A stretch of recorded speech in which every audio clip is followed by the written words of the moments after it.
పిల్లరా జాగ్రత్తగా దేవుడు వాక్యం విందామండి. చూద్దాం పిల్లరా, ఈ గ్రంథం పేరు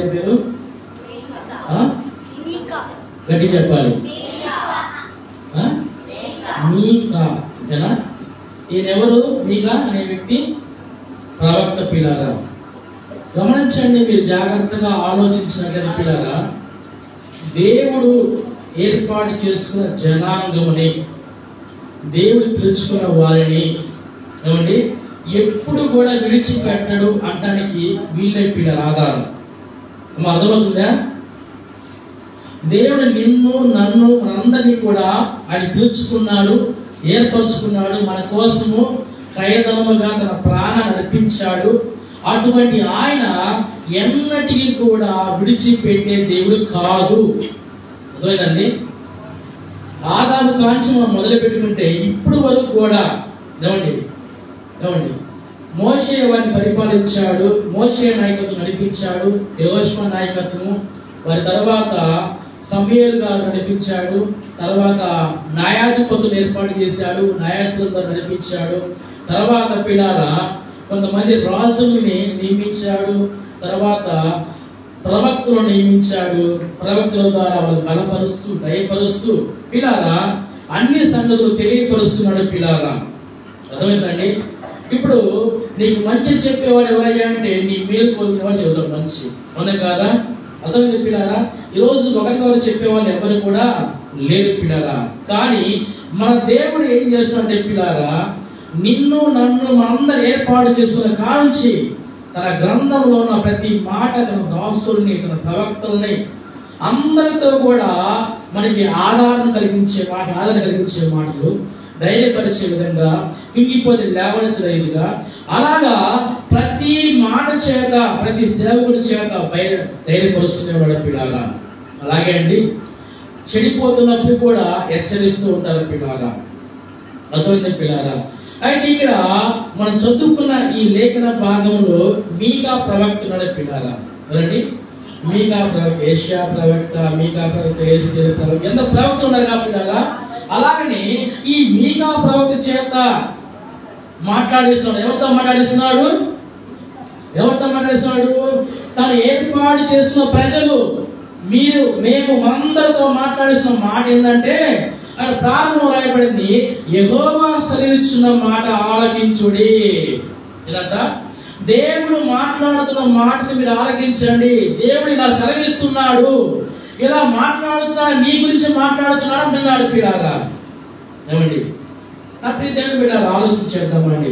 ఏమని మాట్లాడంటే, నీవు వచ్చి పర్వతములను సాక్ష్యము పెట్టి వేద్యమాడుము, కొండలకు నీకు స్వరము వినిపింపుము, తన జనుల మీద యెహోవాకు వేద్యము కలదు, ఆయన ఇశ్రాయేలు మీద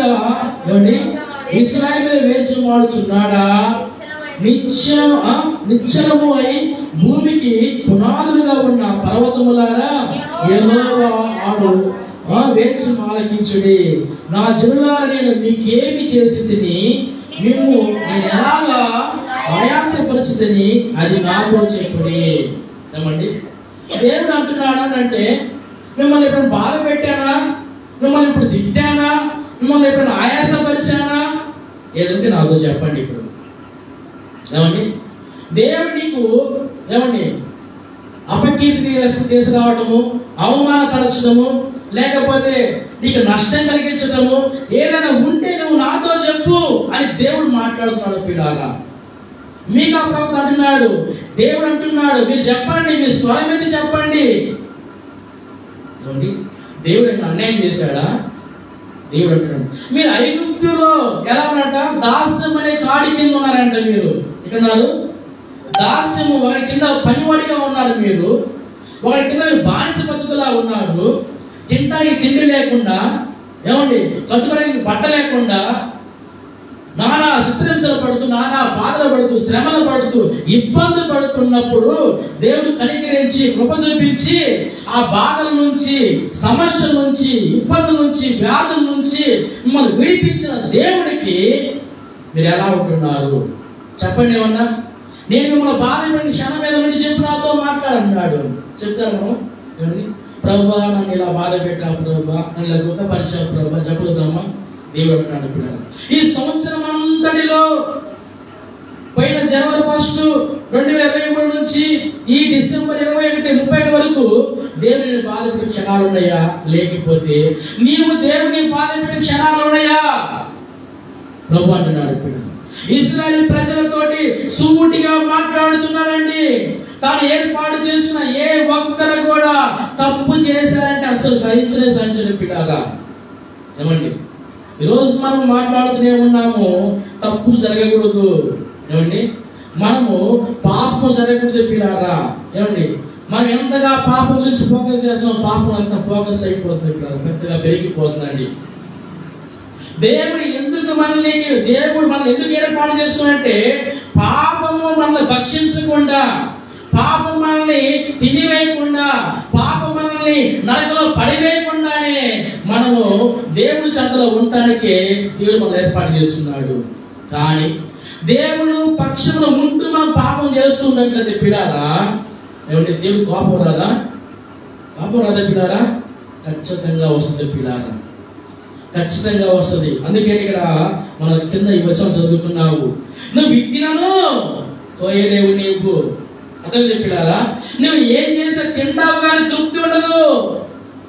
చక్కటి భోజనం పలావ్ చేసుకుంటావు, బిర్యానీ చేసుకుంటావు, అంత చేసి తింటావు కానీ తృప్తి ఉండదు. ప్రయాసపడతావు కానీ ఫలము ఉండే పిల్లారా. ఎందుకు ఉండవంటే నువ్వు పాపములో ఉంటూనే, నువ్వు ఇంకా పాపానికి దాసుడిగా ఉండి నీవు ఇంకా నువ్వు జీవిస్తూనే ఉంటే ఎటువంటి వర్తిల్లేవు పిల్లారా, ఎటువంటి ఆశీర్వాదాలు రానే రావని స్పష్టంగా చెబుతున్నాయి పిల్లారా. ఏమండి, దేవుడి బిడ్డలు పాపం చేస్తే దేవుడు ఊరుకొని ఉండడు పిల్లారా.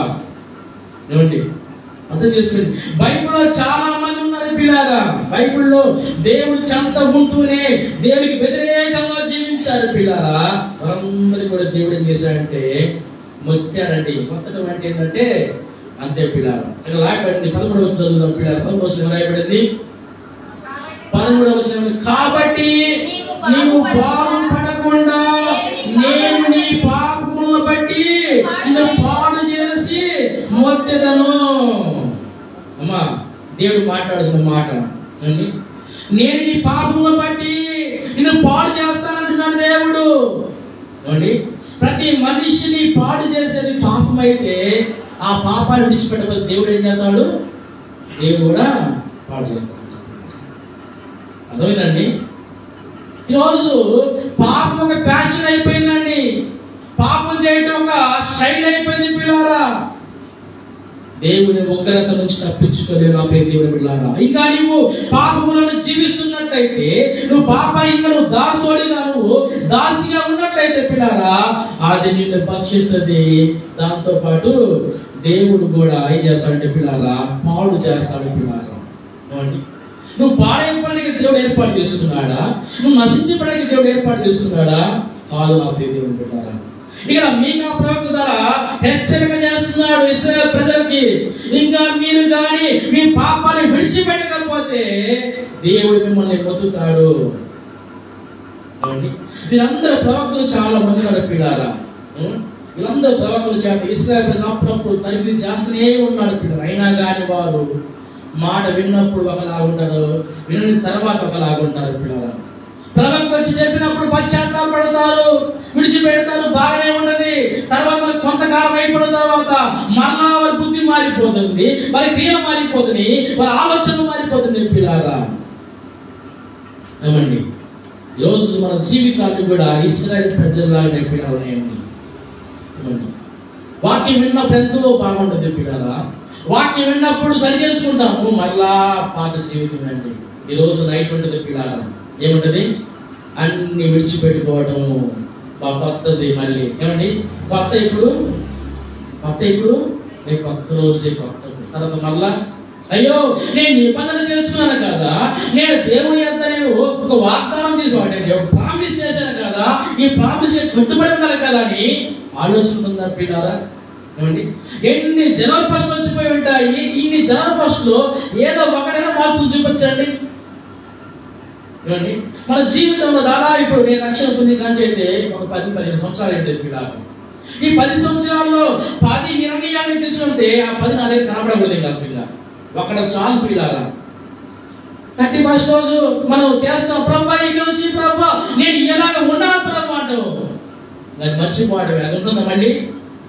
సంవత్సరం ఒకటి తీసేయండి, 10 సంవత్సరాలు 10 పోతే మన జీవితం వచ్చింది.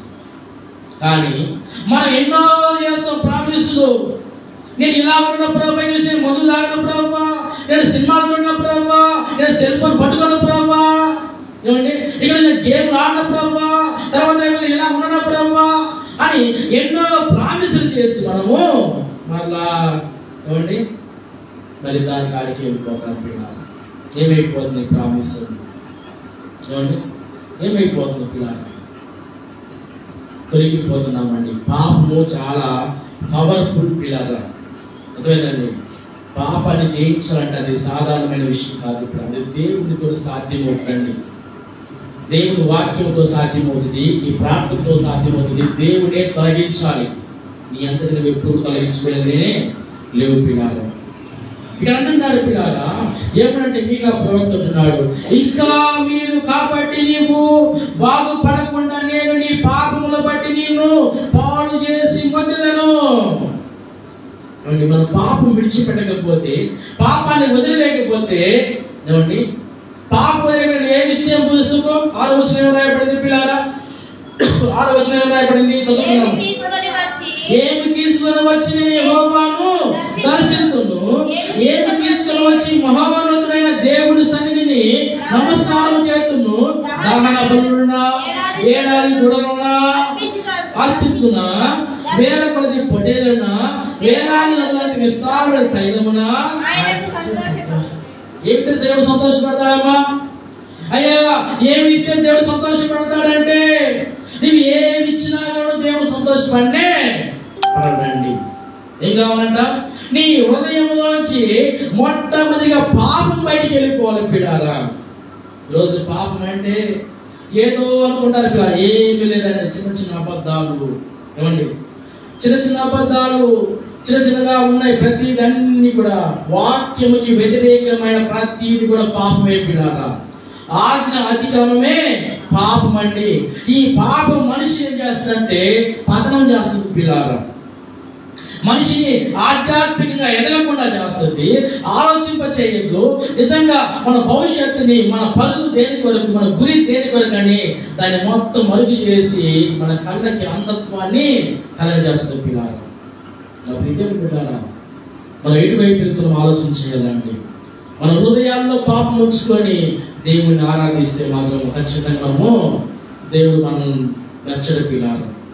ఏమండి ఇశ్రాయేలు ప్రజలతోటి మీకు ఆ ప్రవక్త తెలియపరుస్తున్నాడు, ఇంకా మీరు ఇంకా పాపం చేసి ఉన్నట్లయితే దేవుడు మిమ్మల్ని మొత్తుతాడుతున్నారు. ఏమండి పాపం ఉంటే దేవుడు ఏమన్నా మెచ్చుకుంటాడా? అబ్బా నా బిడ్డ యాక్సిడెంట్, ఏమండి భలే బాగా పడుతున్నాడు కదా, మా యవనస్తులు భలే బాధపడతారు కదా, మా విశ్వాసం అనుకుంటాడా? కాదు పిల్లారా, పాపం నీతి నుంచి పారిపోవాలి పిల్లారా. ఏమండి బైబిల్లో చూడండి, ఆది కాలం మీద తెరవండి పిల్లలు ఒకసారి. ఆది కాలం మీద తెలిసినట్లయితే అక్కడ కూడా మనకి ఆది పురుషులు కనబడతారు పిల్లారా. అంటే ప్రారంభంలో ఉన్న అవ్వ ఆదాము మనకి కనబడతారండి. దేవుడు అనేమన్నా ముద్దు పెట్టుకున్నాడా? చూద్దాం పిల్లారా. చూడండి ఆది కాండం 3వ అధ్యాయము 16వ వచనం చదువుకున్నాం పిల్లారా. 16వ వచనం నుంచి చక్కగా రాయబడింది. ఆయన స్త్రీతో నీ ప్రయాసమును నీ గర్భవేదనను నేను మిక్కిలి హెచ్చించుదను, వేదనతో పిల్లకందువు, నీ భర్త నీకు వాంఛ కలుగును, అతడు నీకు ఏలును అని చెప్పెను. ఆయన ఆదాముతో నీవు నీ భార్య మాట విని తినవద్దని నీకు ఆజ్ఞాపించిన వృక్ష ఫలమును తింటివి కనుక నీ నిమిత్తం నేల శపిపడి ఉన్నది, ప్రయాసముతోను నీవు బ్రతుకు దినములన్నీ దాని పంట తిందువు, అది మొండపు తప్పులను గచ్చ పొదలను నీకు మరిపించును, పొలములోని పంట తిందువు. ఏమండి ఆదాము అవ్వ దేవుడు చెప్పాడు ఈ పండు తినొద్దంటే ఆ పంటే తిన్నారు. అర్థం చెప్పారా? తింటే దేవుడు ఏం చేశాడు? శబాష్ చేసిన అయిపోయింది కనుక ఇక నుంచి నువ్వు ఆ తప్పు చేయక అన్నాడండి. అంటే చెప్తున్నాను గవర్నమెంట్ కూడా అండి తప్పు ఒప్పుకున్నంత మాత్రాన ఏం చేస్తుంది, విడిచిపెట్టేస్తుందా? అటు విడిచిపెట్టి అందరూ చెబుతారు తలకాయలు తీసుకుని తలకాయలు తీసేసి పోలీస్ స్టేషన్ గారికి వెళ్ళి అయ్యా నేను తప్పు చేశానయ్యా నన్ను క్షమించాయంటే అరే పోల తప్పు ఒప్పుకున్నది రోజు విడిచిపెడతారా? విడిచిపెట్టరండి. తప్పు ఒప్పుకుంటే దాని తగిన శిక్ష ఉండదు, ఒప్పుకోకపోతే దాని శిక్ష కూడా ఉండదు. ఒప్పుకుంటే ఎంత ఉంటుంది, ఒప్పుకోకపోతే ఎంత ఉంటుంది శిక్ష. అర్థం చెప్పారా? ఇక్కడ ఆదాము అవ్వలు తప్పు చేశారు. ఏం చేశాడు? ఆయన్ని మెచ్చుకున్నాడా? మెచ్చుకోలేదు. పిల్లారా శాపానికి గురయ్యారు పిల్లలు ఇద్దరు కూడా అండి. దేవుడు ఉగ్రతకి గురయ్యారు పిల్లారా. ఎక్కడికి వెళ్ళిపోయారు? చిన్నగా ఏమండి చక్కటి ప్రాంతం అని ప్రతిరోజు సాయంకాలము అండి మంచి టైంలో దేవుడితో మాట్లాడే అనుభవం అండి. అమ్మ అర్థమవుతుందా? దేవుడితో మాట్లాడే అనుభవాన్ని కోల్పోయారు వీళ్ళు. దేవుడితో నడిచే అనుభవాన్ని కోల్పోయారు వీళ్ళు. ఏమండి సంతోషంగా ఆనందంగా బాధ కష్టము తెలియకుండా పిల్లరా మంచి వాతావరణాన్ని కోల్పోయారు. దేని వల్ల కోల్పోయారు పిల్లరా? ఏమండి దేని వల్ల? దేవుడు చెప్పిన మాట వినకుండా వారికి ఇష్టమైన జీవించడం బట్టి ఆ మంచి వాతావరణాన్ని మిస్ అయ్యారు పిల్లగా. నా ప్రియమైన పిల్లగా ఆలోచించేద్దామండి. ఈ ఆదాము అవ్వలు ఏం చేశారంటే చక్కగా అవి నచ్చినట్టు జీవించారు పిల్లగా. ఈరోజు చాలా మంది కూడా అండి వాక్యం వింటారు కానీ నడిచే టైంకి వాళ్ళ ఇష్టం, నా ఇష్టము అంటారు పిల్లలు. వాక్యం ఇలా చెబుతుంది కదా, ఇలా చేయకూడదు కదా, మనము ఇలా చేస్తే తప్పు కదా ఇది అనుకొని ఆలోచించేవారు తక్కువైపోయారు పిల్లలు. ఏమండి అంత మాత్రం వాక్యం ఎదిగిందా? ఏమండి అంత మాత్రం వాక్యం ఎదిగి వినాలి, వాక్యం చదవాలి, ఎందుకు బైబిల్ పట్టుకొని రావాలి? ఈ బైబిల్ ఎందుకంటే నీ బతుకు మార్చడానికి, నీ స్థితి మార్చడానికి, నీ ఆలోచన విధానం మార్చివేసి చక్కటి ఆలోచనతోటి మంచి మార్గం నడుస్తూ నీవు మంచిగా పాత జీవితం విడిచిపెట్టేసి ఒక కొత్త జీవితం కోసం ఈ బైబిల్ పట్టుకొని వచ్చేది. మరి దీన్ని పట్టుకొని మళ్ళీ మనము అంత పాతయే నన్ను వెతికి బైబిల్ ఇంకా ఏమండి దీని ప్రకారం నడుచుకున్నప్పుడు మనము, వీటి ప్రకారం జీవించినప్పుడు మనము, ఈ వాక్యానుసరంగా మనము ఏ పని చేయనప్పుడు ఇంకా పట్టుకొని రావడం ఎందుకు? ఇంకా నా ప్రియ దేవుని బిడ్డలారా ఆలోచన చేద్దామండి. దయచేసి ఈ యొక్క సమయంలో మనం ఆలోచన చేయాలండి. దేవుడు తన బిడ్డలో తప్పు చేస్తే అసలు ఒప్పుకోడి పిల్లారా. ఇలా ఒప్పుకున్నాడా? ఒప్పుకున్నాడు ఎవరైనా? శిక్ష పడింది. పడిందా లేదా? ఒకరు చూపుతూ చూడండి. సంఖ్యాకాలం మీద తెరవండి. ఇక్కడ పక్కనే కదా సంఖ్యాకాలం మీద తెరవండి. సంఖ్యాకాలం మీద తెలిసినట్టు పిల్లారా ఇక్కడ రాయబడి మన చదువు. సంఖ్యాకాలం 2వ అధ్యాయం పిల్లారా 2వ అధ్యాయము ప్రారంభ వచనం చదువుకున్నామండి. సంఖ్యాకాండం 2వ అధ్యాయము ప్రారంభ వచనం చదువుకున్నామండి. మోషే కూసు దేశపు స్త్రీని పెళ్లి చేసుకొని ఉండెను కనుక అతడు పెళ్లి చేసుకున్న ఆ స్త్రీని బట్టి మిరియాము అహరోను అతనికి విరోధముగా మాట్లాడేది. వారు మోషే చేత మాత్రమే యెహోవా పలికించిన ఆయన మా చేతులు పలికింపలేదా అని చెప్పుకొనగా యెహోవా ఆ మాట వినెను. మోషే భూమి మీద ఉన్న వారందరిలో మిక్కిలి సాత్వికుడు. యెహోవా మీరు ముగ్గురు ప్రత్యక్షపు గుడారములకు రండని హఠాత్తుగా మోషే అహరోను మిరియాముకు ఆజ్ఞ ఇచ్చెను. ఆ ముగ్గురు రాగా యెహోవా మేఘస్తంభములో దిగి ప్రత్యక్షపు గుడారము యొద్దకు ప్రతి గుడారం యొక్క ద్వారము వద్ద నిలిచి అహరోను మిరియామును పిలిచెను. వారిద్దరూ రాగా ఆయన నా మాటలు వినుడి, మీలో ప్రవక్త వినుడి ఎడల యెహోవానకు నేను దర్శనమిచ్చి అతడు నన్ను తెలుసుకున్నట్లు కలలో అతనితో మాట్లాడుదును. నా సేవకుడైన మోషే అట్టి వాడు కాడు. అతడు నా ఇల్లంతట్లో నమ్మకమైన వాడు. నేను గూఢ భావములతో కాదు, దర్శనమిచ్చి ముఖాముఖిగా అతనితో మాట్లాడును. అతడు యెహోవా స్వరూపమందును నిదానించి చూచును. కాబట్టి నా సేవకుడైన మోషేకు విరోధముగా మాట్లాడటకు మీరెలా భయపడలేరనెను. చాలా పిల్లారా, ఇంకా చాలా కింద ఉందండి. అర్థమైందా? ఇప్పుడు మోషే గారు ఉన్నారు కావండి. మోషే పెళ్లి చేసుకుని వచ్చాడు. అక్కుంది. అక్కేనా చెల్లె కావండి. మిరియాము అక్క చెల్లెలా? మోషేకు అక్క చెల్లెలా? చెప్పుకోలేదా పిల్లారా? ఏమండి అర్థం చెప్తారా? ఏమంటారు అక్కడ? మోషే పెళ్లి చేసుకుని వచ్చాడండి. పెళ్లి చేసుకుని వస్తే అహరోను, మిరియాము. అర్థమైంది పిల్లరా? మోషే మీద ಎಷ್ಟು వచ్చిన మాట్లాడారు పిల్లరా? రకరకాల మాట్లాడారండి. నీ బుద్ధి దాచుకుందా? పెళ్లి చేసుకుని మరి పెళ్లి చేసుకుంటావు నువ్వు అని మాట్లాడింది పిల్లరా. మాట్లాడితే ఏమండి పిల్లరా ఏం చేశాడు దేవుడు? ఏం చేశాడు? వినబడి దేవుడికి వినబడింది లేదా? చక్కగా ముగ్గురు, ఎవరు? మోషే, అహరోను, మిరియాము, ఈ ముగ్గురు ప్రత్యక్ష గుడారానికి రండి. ప్రత్యక్ష గుడారం అంటే ఏంటి? మందిరం. మందిరంగా అక్కడ మందిరం. మందిరం యొద్దకి మీ ముగ్గురు రండి. ముగ్గురు వెళ్ళిపోయారు. వెళ్ళిపోగానే దేవుడు అంటున్నాడు, మోషే నా ఇల్లంతట్లో నమ్మకమైన వాడు. అర్థమైందా? ఆ రోజుల్లో ఎవరు కావాలి? ప్రవక్తలు ఉన్నారా? ప్రవక్తులు ఉంటే ప్రవక్త గారు చెప్పించేవాడిని. ప్రవక్త లేడు, ఉన్నాడు. అప్పుడు అక్కడ రాయడం మాట్లాడలేదా? ఉన్నా కదమ్మా? ప్రవక్త లేడు, ఉంటే ఆయన మాట్లాడించేవాడే. ఈయన నా ఇల్లంతట్లో నమ్మకమైన వాడు, నన్ను నిదానించి. అర్థమైనమ్మా? దేవుడిని చూసిన వ్యక్తి ఎవరైనా ఉన్నారా అంటే ఆయన మోషేనే. ఏమన్నా అక్కడ 8వ వచనంలో, నేను గూఢ భావముతో కాదు, దర్శనమిచ్చి ముఖాముఖిగా అతనితో మాట్లాడుతును. యెహోవా స్వరూపమును నిదానించి చూచును. కాబట్టి నా సేవకుడు మోషేకు విరోధముగా మాట్లాడుతూ మీరు ఎలాగా భయపడలేదు.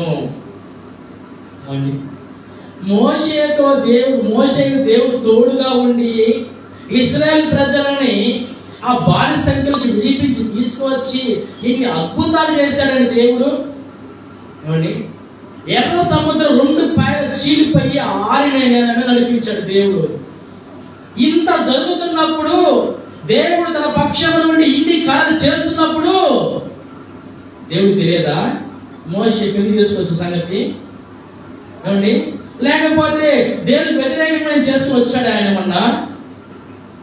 పిల్లారా, ఏదో మనకే తెలుసు అని, మనకే అంత జ్ఞానం ఉందని గబుక్కున దుస్తున్న ఏమేం చేసిన మిరియాము మాట్లాడేసింది. పిల్లలు అర్థమైందండి? మిరియాము మాట్లాడేస్తుంది. దేవుడు ఉగ్రత ఆ క్షణం అక్కడ చూడండి. ఏమంటే 10వ వచనం చదువుకున్నాం పిల్లలు. 10వ వచనం చదువుకున్నామండి. ఏమంటే మేఘమును అప్రత్యక్షపు గుడారం మీద నుండి ఎత్తబడెను. అప్పుడు మిరియాము హిమము వంటి తెల్లని కుష్ఠము గలదాయను. అహరోను మిరియాము వైపు చూసినప్పుడు ఆమె కుష్ఠగలదిగా కనబడెను. అహరోను, అయ్యా నా ప్రభువా, మేము అవివేకులము, పాపులమైన మేము చేసిన ఈ పాపమును మా మీద మోపవద్దు. ఒక్క దెబ్బకి అహరోనుకి గజ కాళ్ళు వచ్చి మునుకొచ్చిందండి.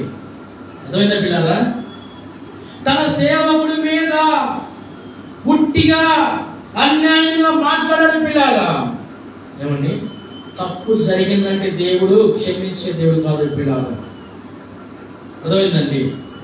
తప్పు జరిగిందంటే క్షమించడం పిల్లారా. ఊరికి నేను మాట్లాడారు పిల్లారా. ఉన్న పలంగా మేము ఒక్కసారి చూసేటప్పుడే మనుషులు తెల్లగా కుష్ఠరోగం పుట్టింది. మిరియాము కుష్ఠరోగంతో ఉన్నది పిల్లారా. ఆహారం వెంటనే మోకాలేసి ప్రార్థన చేశారు, ప్రభువా మేము తప్పు చేశాము, అవివేకులుగా మేము మాట్లాడాము, నువ్వు క్షమించని ప్రార్థన చేశారు పిల్లారా. మరి కింద చదువుకుంటూ పోతే చక్కగా మిరియాము మరలా ఏమండి కుష్ఠరోగము పోయేటట్టు కనబడుతుంది పిల్లారా. నేను ఎందుకు ఈ మాటలు చెప్తున్నాడు పిల్లారా? చూద్దామండి. తప్పు జరిగిందంటే పిల్లలు ఖచ్చితంగా దేవుడు మొత్తుతాడు. పాపం చేసామంటే ఖచ్చితంగా దేవుడు క్షమించలే పిల్లారా. మిరియాము ఏమన్నా జోలపాట పడా? దేవుడు ఏమన్నా పాలినామని కింద చూడలే, నీకు అవి తెలుసు కదా అని మాట్లాడితే ఒప్పుకున్నాడు. ఆ రాత్రి దేవుడు బిలాము వద్దకు వచ్చి, ఆ మనుషులు నిన్ను పిలవచ్చినలా నీవు లేచి వారితో వెళ్ళుము, అయితే నేను నీకు చెప్పిన మాట చొప్పునే నీవు చేయవలను అతని సెలవిచ్చును. అమ్మా, ఇప్పుడు ఇక్కడ ఒక వ్యక్తి ఉన్నాడు పిల్లారా. ఏం పేరు? బిలాము. బిలాము దేవుడు ప్రత్యక్షుడు చెప్పాడు, ఇదిగో రేపు నీ దగ్గరికి కొంతమంది మనుషులు రాబోతున్నారు, వారిని అలాగా అడగబోతున్నారు, అయితే సరే అని చెప్పి నేను ఏది చెబితే అదే చేయమన్నాడు. అంతే. అర్థమైందా పిల్లారా? నేను ఏది చెబితే అదే చెయ్యని చెప్పాడు. ఈయన అప్పుడు తలకాయ ఊపాడండి. సరే అన్నాడు. అదే పిల్లారా, సరే అన్నారు. కానీ నిజంగా ఆ సిచ్యువేషన్కి వెళ్ళిపోయినాక ఒత్తిడి కూడా వస్తాయి పిల్లారా. అర్థమైందండి? క్రైస్తవులకు ఎప్పుడు ఒత్తిడి వస్తాయంటే సిచ్యువేషన్ మన మధ్యలో ఉన్నప్పుడు అందరు మనల్ని ఒత్తుతూ ఉంటారు. అలా కాదు, ఇలా కాదు, ఇలా కాదు, అలా ఎలా చేయాలంటారు. పాపము బిలాము ఏం చేశాడంటే పాపము ఇంకా అలాగని దేవుని మాట పక్కన పెట్టింది, తన మాట వాడాడు. అక్కడ ఏమన్నాడు? తన మాట వాడాడు. ఏమండి, మీ మాటలో పవర్ ఉందా? నీ నోటికి ఆయన తోడుగా ఉంటే పవర్ ఉంటుంది. నీ కాళ్ళకు ఆయన తోడుగా ఉంటే పరిగెత్తావు లేడిలాగా. నీ చేతులకి ఆయన తోడుగా ఉంటే ఏదో చేయగలుగుతావు పిల్లారా. అర్థమైందండి? ఆయన లేకుండా ఆయన దూరంగా ఉంచుకొని నేనేదో బలవంతుడిని, బలసురుడిని, లేకపోతే తెలియగలవాడిని అనుకుంటే తెలియగలవాళ్ళందరూ కూడా తపస్సు చేశారండి పిల్లారా. అర్థమైందా? నా పెద్ద పిల్లారా, నిజంగా ఈ బిలాము దేవుడు చెప్పినట్టు చేయలేదు పిల్లారా. 20 కాంచి 30 కొంచెం చదువుకున్నట్లయితే ఎంత చక్కగా ఉన్నాయండి. తనకి ఇష్టం వచ్చినట్టు పోయాడు, కానీ నచ్చినట్టు పోయాడు పిల్లారా. చివరికి గాడిదతో కూడా బుద్ధి చెప్పించుకున్నాడండి. అర్థమైందా? ఎవరితో? బయట ఉన్నారు పిల్లారా. గాడిద కూడా బుద్ధి చెప్పింది పిల్లారా. ఎంత విచిత్రమండి. ఏమండి? అర్థమైంది పిల్లారా? అప్పుడే దేవుడు పిల్లారా బిలాము ఏం చేశాడంటే దేవుడు మొక్కాడు పిల్లారా. ఏమండి? దేవుని మాటకి వ్యతిరేకముగా చేయబడే ప్రతి కార్యం కూడా వర్తిల్లదు. అర్థమైంది పిల్లారా? ఏమండి? వాక్యముకి దేవుని మాటకి విధేయులై ఉండాలి. ఆలోచించేద్దామండి పిల్లారా. ఈరోజు మన జీవితాలు ఎలా ఉన్నాయండి? దేవుడి మాట వింటున్నామా? మనము దేవుడి మాట ప్రకారం జీవిస్తున్నామా? మనం అనుకుంటాము, ఇప్పుడు బాగానే ఉంది కదా, బాగానే జరుగుతుంది కదా అనుకోవచ్చు పిల్లారా. కానీ ఏదో ఒక రోజు మాత్రం ప్రమాదం ముంచుకొస్తుంది పిల్లారా. ఏమండి? ఏదో ఒక రోజు మాత్రం ఖచ్చితంగా దానికి ప్రతిఫలం ఉండదే పిల్లారా. మనం విడిచిపెట్టాలి పిల్లారా, వదిలేసేయాలి. దేవుడు ఏర్పాటు చేసుకున్నాడు. దేవుడు జనాంగంగా మనం దేవుడు సొత్తుగా మనం జీవించాలి పిల్లారా. అలా కాకుండా మనకి ఇష్టానుసరంగా జీవించినట్లయితే ఖచ్చితంగా నష్టం వస్తుంది పిల్లారా. వీళ్ళందరూ కూడా నష్టపోయిన పిల్లారా. మీరు దృష్టిలో సంస్థలు కూడా ఉన్నాడు పిల్లారా. ఏమండి? సంస్థలు పాపం చేస్తే పాపం సంఘాన్ని కొన్ని ఎత్తుకొని తిరిగాడా యేసు? దేవుడు ఏమన్నా తిరిగాడా? తిరగలేదు పిల్లారా. సంస్థలానే ఉన్నాడు. దేవుడు లాగానే ఉన్నాడు. ఏమండి? దేవుడు మాట ఇచ్చినట్టు దేవుడు కాదు పిల్లారా. పాపాన్ని ప్రేమించడు, పాపిని మాత్రం ప్రేమిస్తాడు. గుర్తుపెట్టుకుని పిల్లారా, నీలో పాపం ఉంటే నిన్ను ప్రేమిస్తాడు కానీ నీలో పాపాన్ని ప్రేమించడు పిల్లారా. అర్థమేనండి? నీలో పాపం తీసేస్తే చక్కగా నువ్వు దేవుని బిడ్డగా మారిపోతావండి. సంస్థలు చక్కగా పాపం యథావిధిగా భక్తి చేస్తున్నాడు, పాపం యథావిధిగా ఉన్నాడు.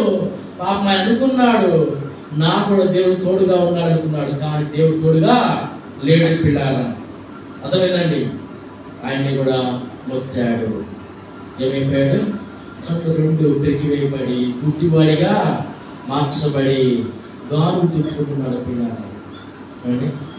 100 మందిని తిప్పిన వాడు 1000 మందిని తిప్పిన వాడు నువ్వు తిరుగుతున్నావు. అర్థమైంది పిల్లారా? పాపం ప్రతి మనిషిని అలా చేస్తాడండి. ఎంత బలవంతుడైనా, బలస్తుడైనా, తెలివిగలవాడైనా, ఎలాంటి వ్యక్తి అయినా కానీ పాపానికి నువ్వు దాసుగా మారిపోతే, పాపానికి నువ్వు దాసిగా మారిపోతే నీ జ్ఞానము, నీ బలము, నీ బలగము, నీ ధనము అంత శూన్యమైన దేవుని బిడ్డలారా. దాన్ని జయించగలిగే వ్యక్తి అయితే నీకు, ఏమండి, దాన్ని ఓడించగలిగే వ్యక్తి అయితే నీకు, ఏమండి, జై జీవితం నీదే పిల్లారా. అర్థమైందండి? పాపం విడిచిపెట్టినా అది విడిచిపెట్టదు పిల్లారా. నువ్వు వదిలేసి వెళ్ళకుండా ఉన్నా కూడా అది నీ ముందు వచ్చి తాండవిస్తుంది పిల్లారా. నిన్ను పదే పదే రెచ్చగొట్టుతుంది పిల్లారా, పదే పదే నిన్ను పురిగొల్పుతుంది పిల్లారా. కానీ దాన్ని జయించాలంటే మాత్రం ఖచ్చితంగా ప్రార్థన ఆయుధం ఉండాలి పిల్లారా. ఎవరి జీవితాల్లో ప్రార్థన ఉండదు, ఎవరి జీవితాల్లో వాక్యం ఉండదు, ఖచ్చితంగా వాటి మీద అటాక్ చేస్తూనే ఉంటాడు పిల్లారా. వాటిని బలహీన పరుస్తూనే ఉంటాడు పిల్లారా. గమనిద్దామండి, నిజంగా వీరు పాపంలో ఉన్నారు.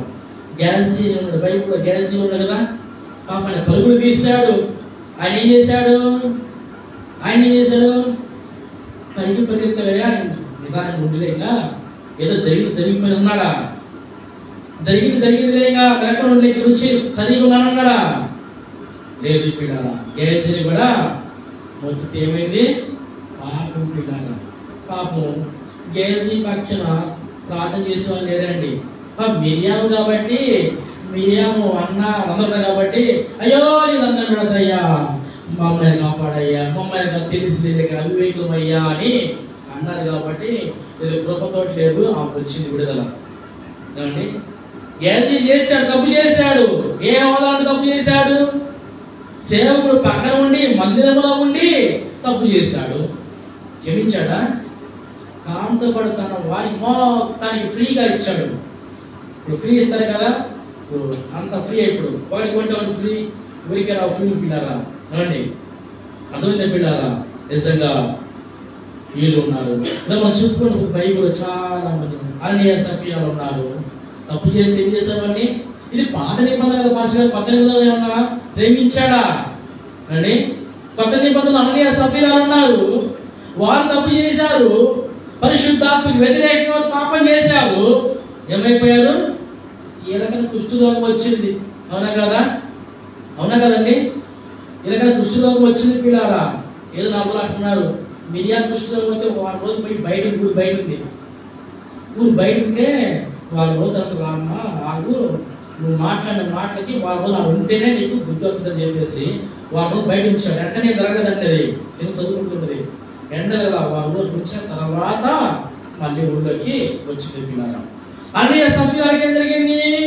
కుష్ఠరోగం వచ్చిందా? గ్యాసీలాగా వచ్చిందా? రాలేదండి. ఒక్కసారి మరణము సంభవించింది. అర్థమైందా? ఇప్పుడు 3rd 4th కరోనా లాగా స్పాట్ అంతే. మన టీంలో చూస్తుంటే ఆల్రెడీ మన గుంటూరు చచ్చిపోయారంట. ఆల్రెడీ కేసులు పెరుగుతూనే ఉండి ఆల్రెడీ పెరుగుతున్నాయండి. అక్కడ మరణాలు, కేరళలో ఆయన మొత్తం మరణాలు సంభవిస్తున్నాయండి పిల్లారా. అర్థమవుతుందండి?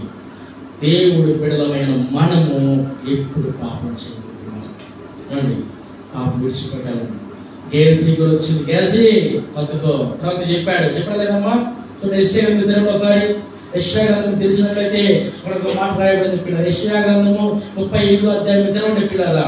యెషయా గ్రంథము 38వ అధ్యాయము 1 నుంచి మనం చదువుకున్న చక్కగా రాయబడ్డాయి మాట పిల్లరా. ఆ దినములలో హిజ్కియాకు మరణకరమైన రోగము కలుగుగా ప్రవక్తయు ఆమోసు కుమారుడైన యెషయా అతని నీ వద్దకు వచ్చి నీవు మరణమవుచున్నావు, బ్రతకవు కనుక నీవు నీ ఇల్లు చక్కబెట్టుకోమని యెహోవా సెలవిచ్చుచున్నాడని చెప్పగా అది తన ముఖమును గోడతో తిప్పుకొని, యెహోవా యథార్థ హృదయుడైన సత్యముతో నీ సన్నిధిని ఎట్లు నడుచుకుంటునో, నీ దృష్టికి అనుకూలంగా సమస్తము నేనెట్లు జరిగించుదునో కృపతో జ్ఞాపకము చేసుకోమని హిజ్కియా కన్నీళ్లు విడుచు యెహోవాను ప్రార్థింపగా ప్రత్యక్షమే ఇలాగూ సెలవిచ్చును, నీవు తిరిగి హిజ్కియాకు పోయి అతనితో ఎట్లాను, నీ పితృడైన దావీదుకు దేవుడైన యెహోవా నీకు సెలవిచ్చినదేమనగా, నీవు కన్నీళ్లు విడిచుట చూచితిని, నీ ప్రార్థనను అంగీకరించి ఉన్నాను, ఇక 15 సంవత్సరములు ఆయుష్ నీకిచ్చుదను. అవండి పెట్టాను. దేవుని ఎదురు తిరిగే వారిగా ఉండాలి పిల్లారా. దేవుని దగ్గర తిరగాలి మనము. ప్రతి మనిషి పాపం చేయకుండా ఉన్న మనిషి ఎవరు లేరు పిల్లారా. ప్రతి మనిషి పాపం చేసే వారికే. అయితే ఆ పాపము నిన్ను పక్షించకుండా, ఆ పాపను తిరివేయకుండా, ఆ పాపను మరణాన్ని నడిపించే ముందే నువ్వు ప్రభు ఎదురు రావాలి, ప్రభు పదవి పట్టుకోవాలి, పశ్చాత్తాపడాలి, విడిచిపెట్టాలి, ప్రభు రక్తంలో కడగబడాలి, శుద్ధీకరణ జరగాలి పిల్లారా. అలా జరగకుండా మనము ఇలా కొనసాగుంటూ వెళ్ళిపోతుంటే పాపం ఏం చేస్తాంటే చంపేస్తుంది పిల్లారా. నువ్వు చావకూడదని యేసుక్రీస్తు ప్రభు వారు వచ్చాడు. ఆయన కరుణామయుడు, కృపామయుడు, ఆయన దయామయుడు. ఆయనకి ఎన్ని పేర్లు ఉన్నాయండి? ఎన్నిసార్లు ఏమండి? ఎన్నిసార్లు అయినా కానీ ఆయన క్షమిస్తూనే ఉన్నాడు పిల్లారా. ఇకనైనా కానీ మనము ఆ పాపానికి పురుషుగా పెట్టాలి పిల్లారా. ఏమండి? ఎక్కడ కూడా అది నీ మీద పెత్తనం చేయకూడదు. ఏ సందర్భంలో కూడా అది నిన్ను లోపర్చుకోకూడదు. ఎటువంటి పరిస్థితిలో కూడా అది నేను దాన్ని స్వాధీనం చేసుకోకూడదు పిల్లారా. నువ్వు సంపూర్ణంగా ప్రభుకే నువ్వు దాసుడిగా ఉండాలి. నువ్వు సంపూర్ణంగా ప్రభుకే నువ్వు ఆయన చేతులు నువ్వు ఉండాల్సింది. కానీ ఎప్పుడు సాధారణ నీ మీద అధికారం చేయకూడదు పిల్లారా. అలా చేసినట్లయితే నిజంగా ప్రభు ఉగ్రతలో మీదకి వస్తుంది పిల్లారా. ఏమండి? మనలో బలహీనతలు, రోగాలు, మనలో అస్వస్థత, మనలో నెమ్మది లేని తనము, మనలో ఎదగలేని పొజిషన్, మన బిడ్డలు, మన జీవితాలన్నీ కూడా అణిచివేయబడడానికి కారణం అంటే అది పాపమే. నా దేవుని బిడ్డలారా, మొట్టమొదటిగా మనలో పాపాన్ని దూరపరచాలి. పాపం పోయిన కాడ పరిశుద్ధుడు మన జీవితంలోకి వస్తాడు. ఆయన మన జీవితంలో వచ్చినట్లయితే, ఆయన మన హృదయంలో ఉన్నట్లయితే పిల్లారా ఎంత సంతోషమేనండి, ఎంత ఆనందమో పిల్లారా. ఏమండి? నా దేవుని బిడ్డారా, ఈ మధ్యాహ్న కాలం ఆలోచన చేద్దామండి. దేవుడు మనల్ని ఏర్పాటు చేసుకుని పాపం దూరపరిచి పరిశుద్ధుల గుంపులు వచ్చాడు. ఇటు పక్క పరిశుద్ధుల గుంపు ఉంది, ఇటు పక్క పాపుల గుంపు ఉన్నది. నువ్వు ఏ గుంపులో ఉండాలో ఆలోచించుకో పిల్లారా. నువ్వు ఈ గుంపులో ఉంటే ఇది నరకము, ఈ గుంపులో ఉంటే ఇది పరలోకము. యుగ యుగాలు దేవుడితో ఉండగలుగుతాము. సంతోషము, ఆనందము మనం చెప్పుకున్నట్లే అక్కడ ఏమడు ఆఖరి తప్పుల్లో ఉంటాయా? యుగ యుగాలు ప్రభుత్వం ఉంటాము.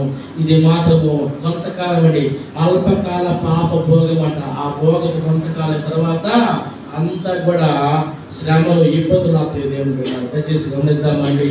మనము ఇక నుంచి మన జీవితంలో ప్రభు మాత్రమే ఏలాలి. మన కుటుంబాలు, మన బిడ్డలు నిజంగా ప్రభుకి అప్పగించేసి, ప్రభువా నీవు మమ్మల్ని ఏడు ప్రభువా, అయ్యా ఈ సంవత్సరం అంతా గడిచిపోయింది, ఇక నుంచి అయినా నేను చేతులకు అప్పగిస్తున్నాం ప్రభువా, మా మీద ఎదురుబాటు చేసే అధికారం నీకు నా ప్రభువా, మమ్మల్ని నీ విలువ పెట్ట రక్తంతో కొనుక్కున్నావు ప్రభువా అని ప్రార్థన చేద్దామండి.